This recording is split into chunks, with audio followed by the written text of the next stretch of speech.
I finally get to hold the book. Yes, this is the episode where Stephen tells me how off book we are. Without spoiling what's going to happen in season 3, we might allude to it, but we're not going to just outright spoil anything. No. This is a very small section of the book, I've been told, like 30 pages or less. Surprisingly small section. Like, I've awkwardly shown, like, hey, here's the start of the dance and the end, and then this was season 2. And I am quite surprised. I mean, I am and I'm not. Because money. Yeah, and also I can see why they thought, hey, let's zoom in on this, but when we left the last season with Rhaena with that look going to kicking off, and then we've had 8 episodes of it not kicking off, and even in the last episode Rhaena is still going.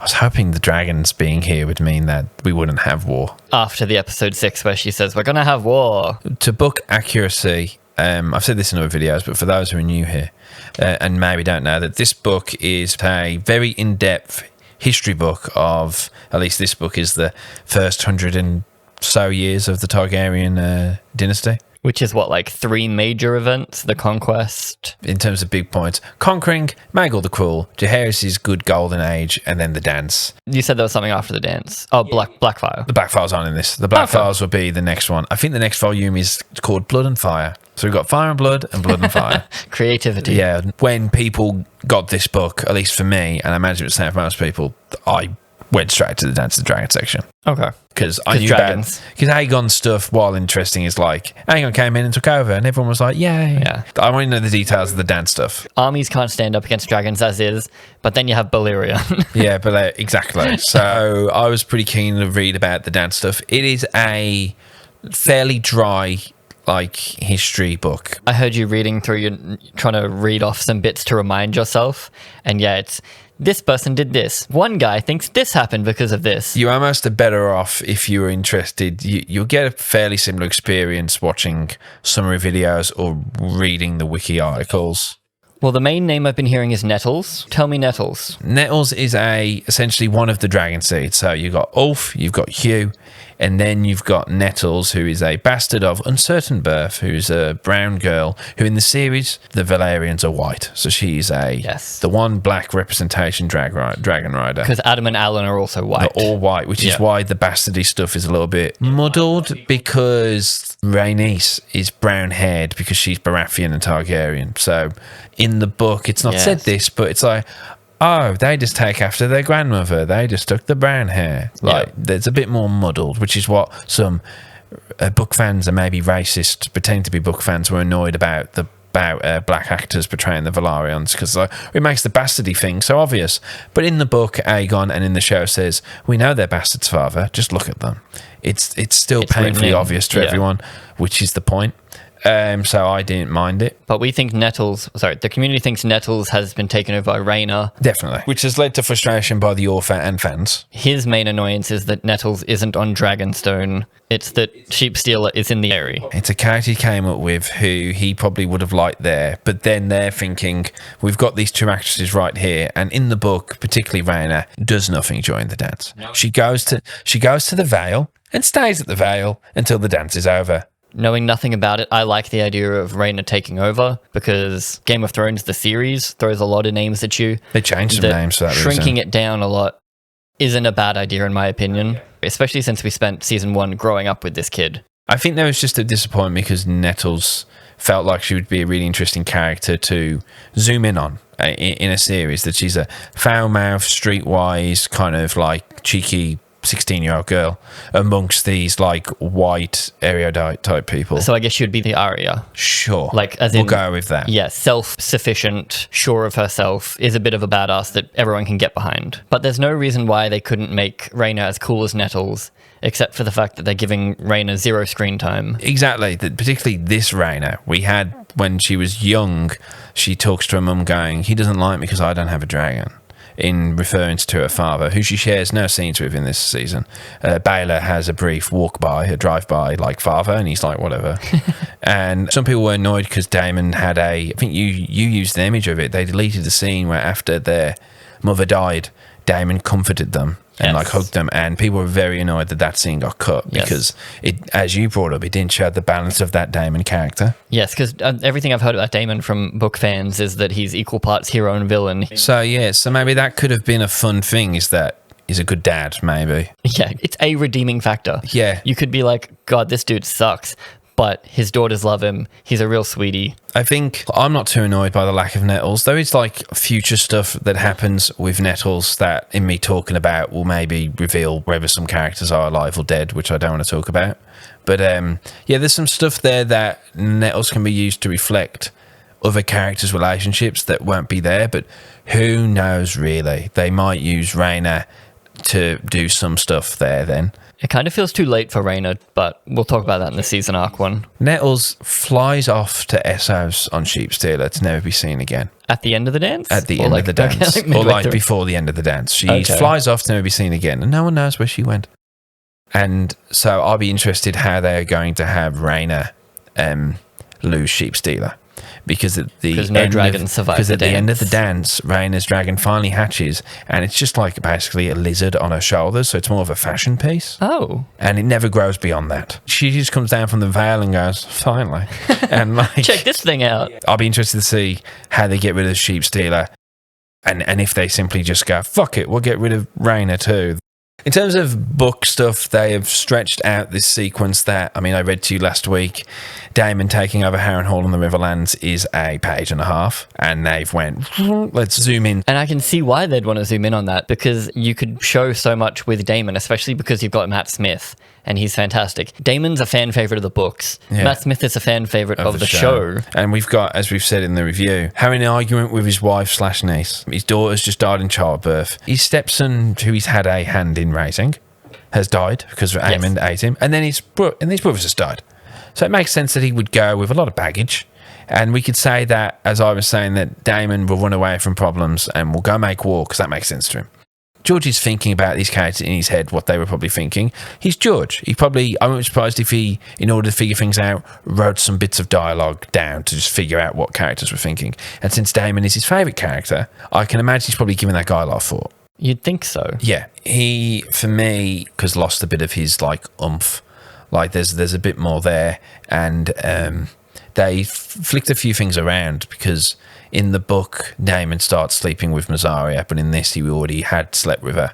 And then Rhaenyra was apparently all good with it, that he was shagging around with Mysaria. But now they've kind of moved that maybe Rhaenyra and Mysaria are hooking up. Because I think in the book, if I remember correctly, it's like maybe they were having threesomes or something. Right. So they've kind of moved things around. Your big difference here that I've talked about a lot is the relationship between the princess and the queen, or the two queens now, the queen and the queen dowager. Yes. In the book, they are stepmother and stepdaughter, and because the book is maybe slightly more black leaning, but they are both like, you as the reader can make up your mind about how you think about these people. It's weird that you say the book is black leading because it's written by Greens. Isn't everyone involved? I don't want to go into the lineage of who this is for. This book, in terms of lore, is written by this book here is lore written by a maester, and this book is written by a different maester. Yep. And this book will have excerpts from this book going, we're still transcribing it, so here are some paragraphs from it. It's hard. It's Grand Maester Munkin's, like this in-world is like the masterpiece of Targaryen history. Okay, so it's not so much that it was written by Greens. Okay.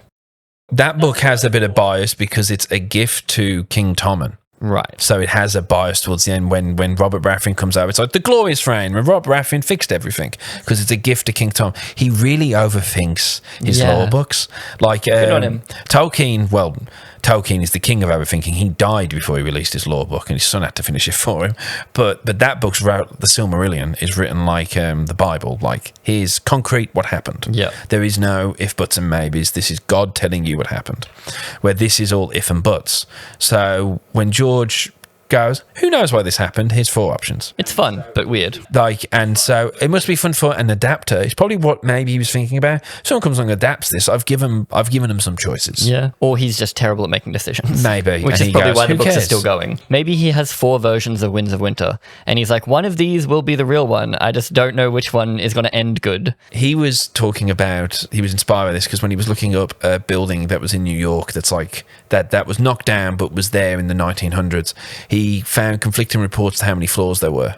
And he thought, that's so wild that I can't even get a concrete of like how many floors the building had. Yeah. So imagine medieval history. Imagine the if and buts of that. So that's why he brought it to this book. In that, it's characterized as evil stepmother and bratty stepdaughter. So she's the spoiled realm's delight who can do no wrong in her father's eyes. Viserys is not dying like a leper king until like the last 2-3 years of his life. And the equivalent of when Daemon gets his head chopped off, he goes, you lot were warned, and trips and cuts his fingers, and they have to cut his fingers off.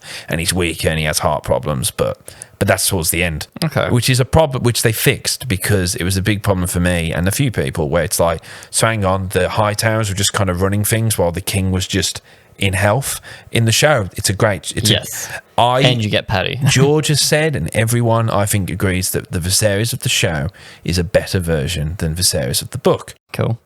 And George has said as much, that he wished that if he had 20 more years of time, he would have done that. He would like to think he would have done that for Viserys. I love that he can admit that. Yeah, a humble man while he collects his millions. So yes, but also like while he gets salty about a dragon having 2 extra legs on a flag, he's also like, you guys did this really good, but this is too far. Like, I remember a Reddit post 2-3 years ago going, hey, no matter where the show goes, they at least got Viserys. Like we can have this Viserys arc. You can pretend that was in the book. Yeah, because you say the book is the book, the show can't damage the book. Do you allow the show to improve the book? But that's it. Like, as a fan, and all this is, and this is my philosophy or opinion as a writer, all this is made up anyway. So if I want the Viserys of the show to be the Viserys of anything, he is. Yeah. Because he's made up. Yeah. So he is. For me, the Viserys of the show is the Viserys of canon, of my head canon, rather than the jovial king that we got, who just wants everyone to get along. In the finale, they do go into a little bit of the, not evil stepmother. You'll be remembered. And they at least try to say that Alicent tried to be good and you were a bratty kid that just threw off your responsibilities. But that's almost the first time it's come up in the show. The big change was that Alicent is a plotter. Yes. There's an illustration, I'll get it for you, of her in that first council when the king's body is dead and no one's moved it, because we've got to figure out what we're going to do as a council right now. She is a part of it with her father, the two of them in cohorts, because since everything's a bit more muddied, we need to, you could argue, protect our sons, because Rhaenyra, who's married to Daemon, who actually killed her last husband. That's the linchpin in her brain there, is that Rhaenyra has done a murder to get what she wants. She's going to do it again. And also, fuck it, I want power too, because we're all conniving. It can be any reason you want in the book, which is why it's good. And Kristen Cole only gets Aegon on side where he says, if Rhaenyra takes the crown, she's going to kill you and your kids.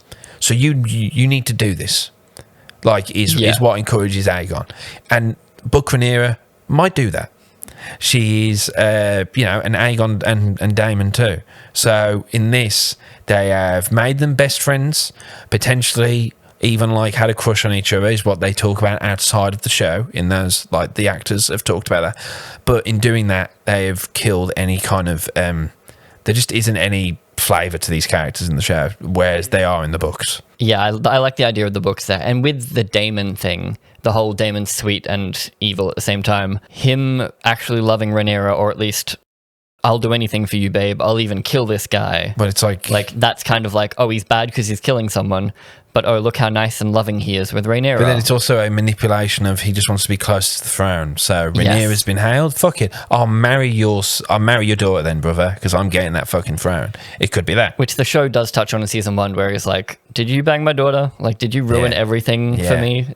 Yeah, because he did that. He wanted to bang her. They go, I've banged her, so you have to marry her to me now. Yeah. So now I'm Except the show says, I didn't bang her, but you still should marry her to me, because then I can bang her. Yeah. Exactly. She's been perceived as being besmirched, so you might as well marry her to me, because no one wants to marry a flower that's been plucked. They are a little vague on whether he actually did or not. He doesn't, because he walks between off. him and Viserys. Yeah. How he's I don't know. Yeah, there's little differences, Helena, after like the difference that we don't have Maelor, so when Helena chooses to Maelor is the son that doesn't exist in the show, the youngest boy. In that, Helena always goes to visit Alicent with the grandkids, but Blood and Cheese climb up the inside or the outside of the tower and enter into the room. They kill the guards, gag Alicent, and then tell Helena, pick. She picks the youngest because he's a baby, won't know what's happening, but then they kill the eldest. So then Alicent is there. And the baby's also a boy?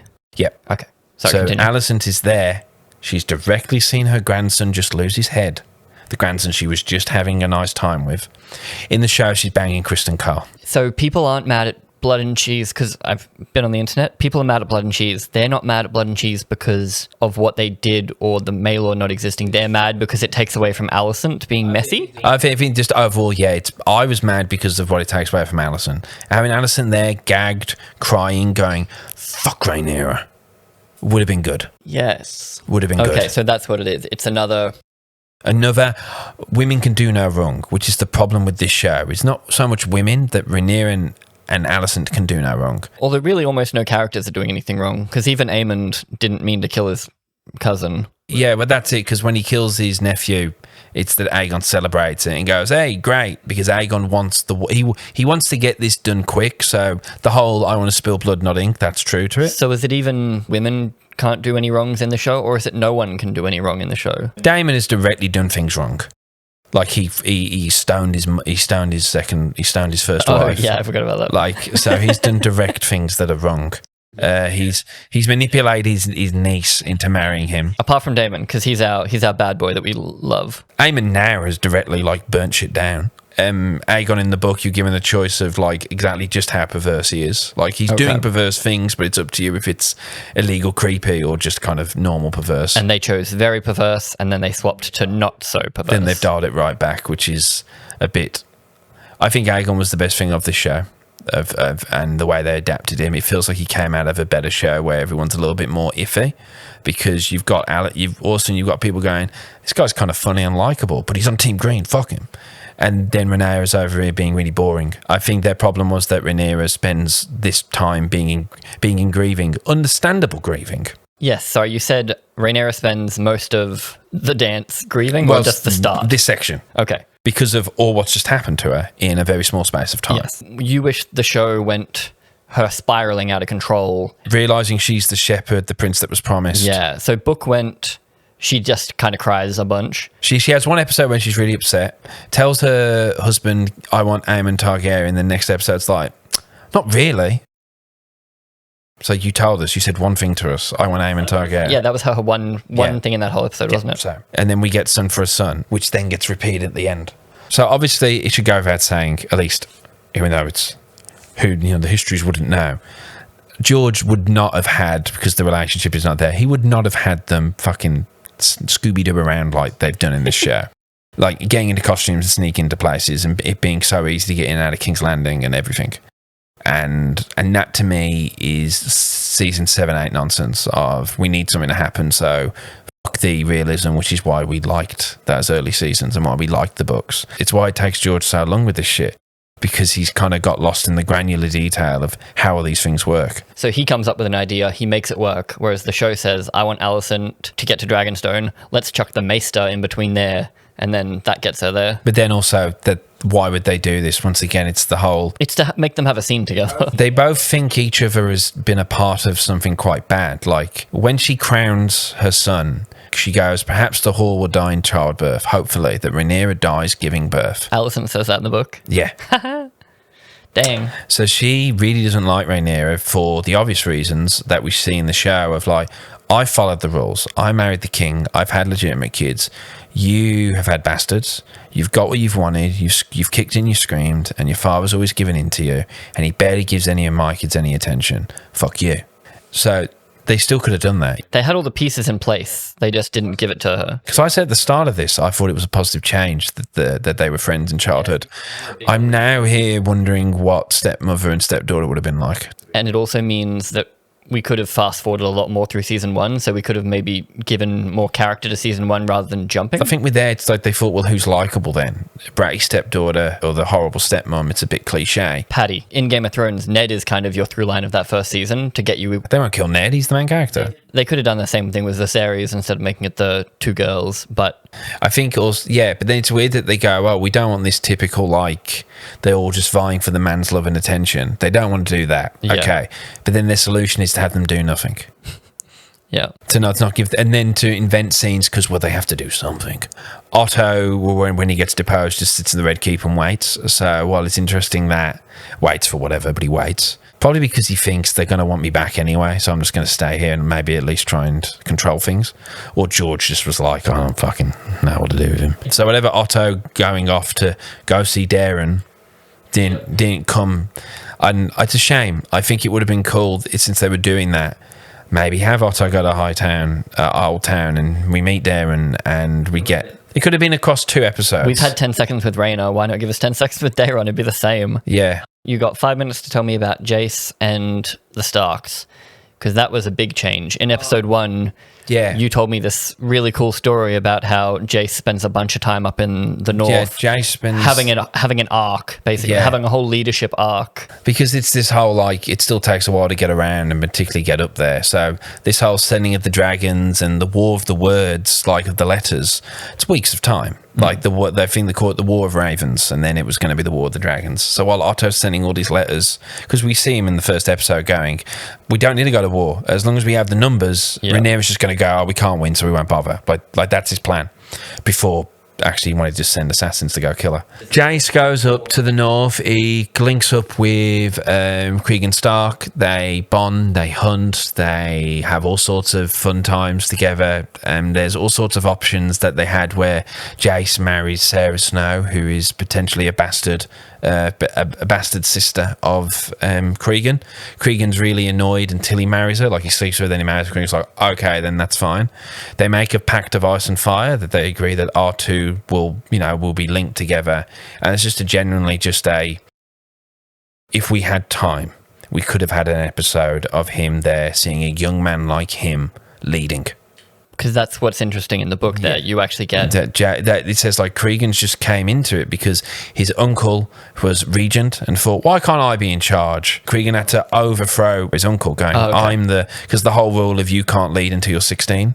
Because in this world, like, that's what it is, 16's a man. So while Cregan was... We see it with Willem Blackwood. Oh, I'm regent until my nephew Benjicott is of age. So the idea, I think, would have been cool that Jace sees a boy of a similar age to him, slightly older, but still similar, successfully ruling and thinking, like, maybe influenced by Cregan. So when he goes back to Dragonstone and in the book is a lot more active because his mum is in grieving, maybe we could have had this feedback of, like, inspired by Cregan, his potential brother-in-law, potential lover even, if you want to go that deep. There's even a weird thing that's mentioned that Mushroom says that Vermax has laid eggs in the Stark crypts, but Vermax is a boy. But still, like, all these ideas that if we had 10 episodes, maybe we could have fit some of this in. That we could have had that episode be him there, but I guess they just thought ultimately it's just it's a side adventure that doesn't really... I feel like it would have lit a nice fire under Jace though. Because then he's coming back and he's frustrated that nothing's happening. He's just saw a guy. He can do something. Instead he just walks around holding his sword. But then you also... Looking really cool when he's holding that sword still. You get that added in episode 1. At the first scene of episode 1, Jace and Cregan says, oh, I'm going to send you my Grey Wolves. This is great. And then we don't see them again until episode 8, where we see them marching down the twins. It's meant to be in the book that because the North is so big, it takes a while to organise. Completely okay. Yeah. But we haven't even thought about the Starks for 8 episodes. Now we have to wait 2 years, and then maybe they'll rock up in episode 3. Like, that's what I mean. This is insane. They're pretty awesome, the Greybeards. There's plenty of awesome shit. That's the problem. You can't zoom in, but then just kind of like... If this season had what 9 and 10 would have been, I don't want to talk about it, but people might expect book spoilers. But we know, us book people, we know what 9 and 10 would have been. We know what that shot of episode 10, I'm doing it, should have been. It would have been good. Zooming on my hand. Please. It's a chair made of swords. She probably fucking cut herself on it. That would have been the fucking shot.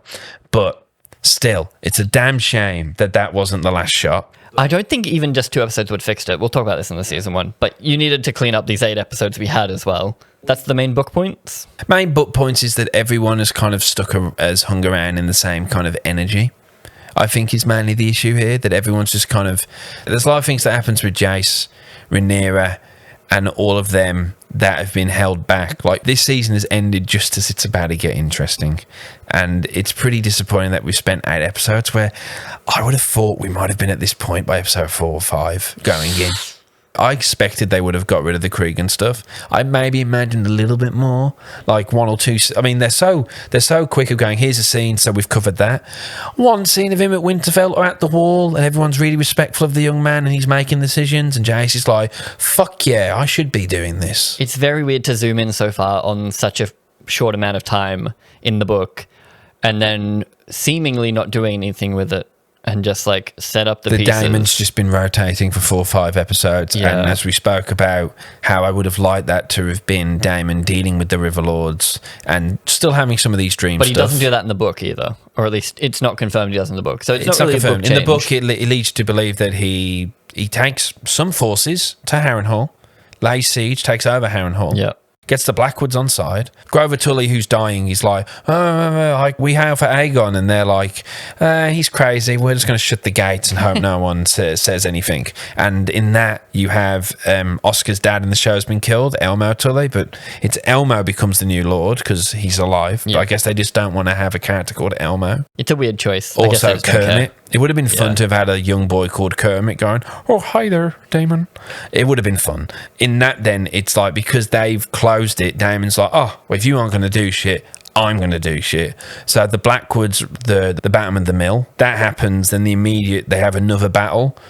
And then when the Brackens retreat to their place of Stonehenge, it's sad it's not there, but Daemon's like waiting there with the dragon like, oh, is this your house?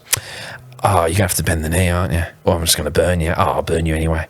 And it would have been nice to have had Daemon actively do a battle this season. Yes. Instead, they put all the money into Rook's Rest, which was cool. He could have had this battle and found that it didn't fulfill him. And he's like, oh, I can't solve everything through battle. And that's the thing, is that Corlys has been really neutered here. It should have been you, because Rhaenyra sends Rhaenys. Oh, he says it should have been you. Yeah, because Rhaenyra actively tells Rhaenys to go do that. Which she doesn't do in this. Rhaenys volunteers, so that's another change. As we've said before, that her dragon isn't a war dragon. She doesn't even hunt. She just sits and waits for food to be brought to her, but in this reflecting her owner since the dragons and they're the bond and all that. But in this, seemingly is a war dragon. Next up is the whole season review. Where we'll go deep dive, I reckon. Yes, that'll be a long one. See you there. Love you lots.